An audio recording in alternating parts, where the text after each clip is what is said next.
আলহামদুলিল্লাহ,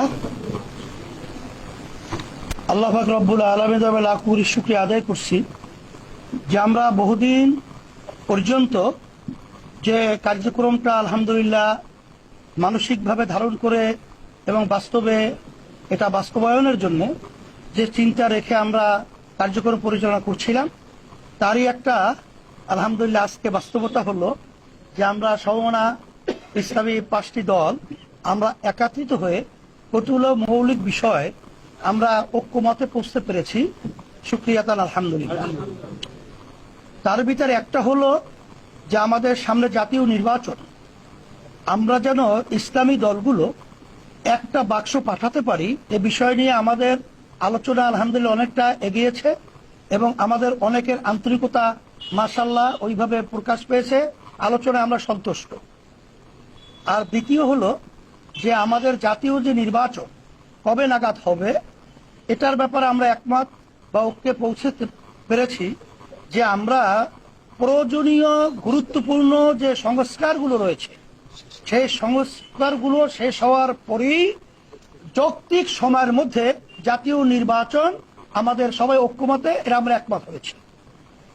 আর একটা বিষয় আমরা ঐক্যমতে পৌঁছেছি, আধিপত্যবাদ, সাম্রাজ্যবাদীবাদ এবং বিশেষ করে বিদেশি যে আমাদের দেশ নিয়ে বিভিন্ন ধরনের তালবাহানা, এটা যেন না করতে পারে, এ ব্যাপারে আমরা সবাই ঐক্যমত হয়ে আমরা এর প্রতিবাদ করব এবং আমাদের দেশ ইসলাম মানবতা রক্ষার জন্য আমরা ঐক্যমতে পৌঁছেছি।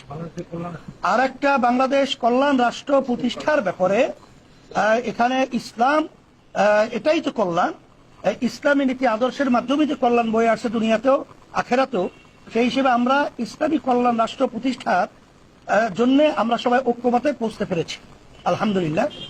আর একটা বিষয় হলো নারী যে বর্তমানে যে ফরেস্টার সংস্কার যে রয়েছে, এই সংস্কার কমিশন আমরা সবাই একমত হয়েছি যেটা সম্পূর্ণ বাতিল করতে হবে এবং এটা যদি না করে তা আমরা ঐক্যমতে আমাদের সামনে পরামর্শ ভিত্তিক আমরা এই বাংলাদেশের ভিতরে এর প্রতিবাদে আমরা কঠোর আন্দোলন এবং সিদ্ধান্ত নিতে বাধ্য হব।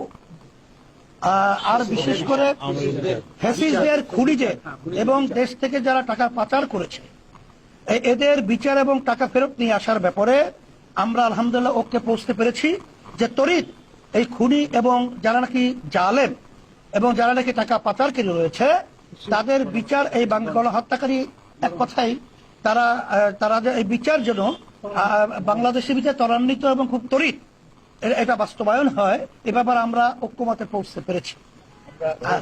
আর আলহামদুলিল্লাহ ধারাবাহিকতা, আজকে আমাদের এই আনুষ্ঠানিকতা আজকে শেষ নয়, আমাদের এই লক্ষ্যে পৌঁছার জন্য আমরা সবাই ধারাবাহিকভাবে এই কার্যক্রম পরিচালনা চলতে থাকবে, বৈঠক চলতে থাকবে। আশা করি আলহামদুলিল্লাহ এই 53 বছর স্বাধীনতার পরে 54 বছর চলছে আমাদের যে লক্ষ্য বাংলাদেশকে নিয়ে, এটা আমরা আশা করি এখন যে পরিবেশ তৈরি হয়েছে এটা আমরা পৌঁছতে পারবো, এরকম একটা আশার আলো আলহামদুলিল্লাহ আমরা দেখতে পাচ্ছি। আপনাদের সকলকে ধন্যবাদ।